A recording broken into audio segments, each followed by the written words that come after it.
जीवात्मा बा प्राणी जीवनर अंत को मृत्यु कुहाଯାଏ। मुख्यतः मृत्यु 101 प्रकारर रही किंतु मुख्य रूपे 8 प्रकारर मृत्यु होइथाए।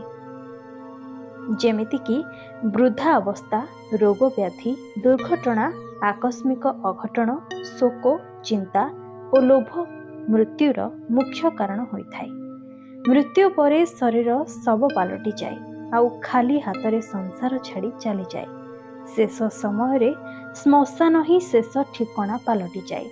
तेबे पुरुषोत्तम क्षेत्र पुरी रे श्मशानर ना स्वर्गद्वार काहींकी रखा जाइछि, जोठी मृत्यु परे जलिबार इच्छा समस्तंकर रही थाए।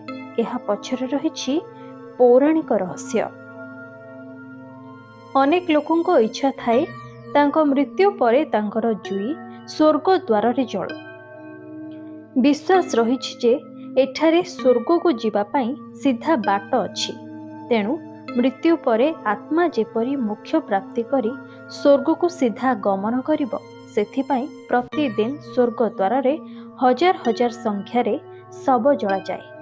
महोदधि कूल रे थिबा एही स्थान को गले आपण महादेवंको मंदिर देखिबाको पाइबे, जे कि राति हेले ए श्मशान को जगी थांती। जड़ शरीर अलोड़ा हेबा आगरू प्रियजन माने आसी शबर अंतिम सत्कार करिथांती।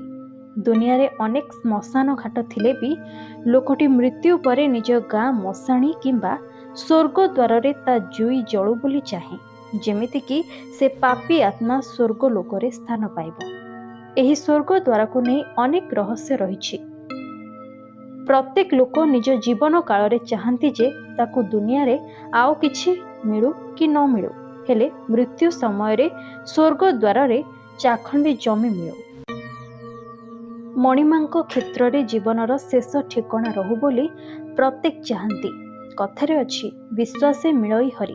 तेणु विश्वास को मानी आजी जाए समस्ते स्वर्ग द्वार को एक पवित्र स्थान रूपे मानती। अनेक लोक बुलिवा को भी जानती। गंगा काशी भली एही स्थान भी बहुत पवित्र।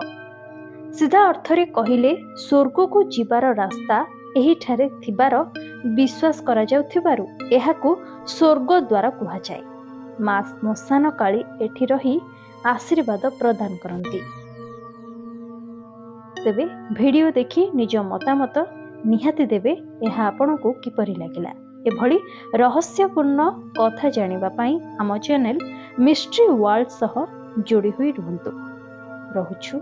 जय जगन्नाथ।